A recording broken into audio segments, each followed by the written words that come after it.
കൗൺസിലറായി തെരഞ്ഞെടുക്കപ്പെട്ട ലൈല സജി എന്ന ഞാൻ നിയമാനുസൃതം നടപ്പാക്കിയ ഇന്ത്യൻ ഭരണഘടനയോട് യഥാർത്ഥമായ വിശ്വാസവും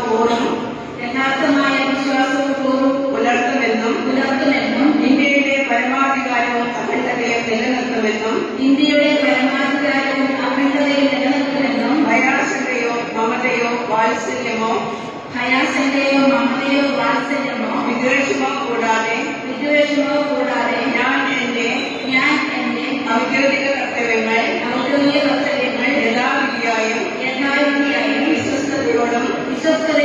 എന്റെ പരമാവധി കഴിവും അറിവും വിവേചന ശക്തിയും ഉപയോഗിച്ചുകൊണ്ടും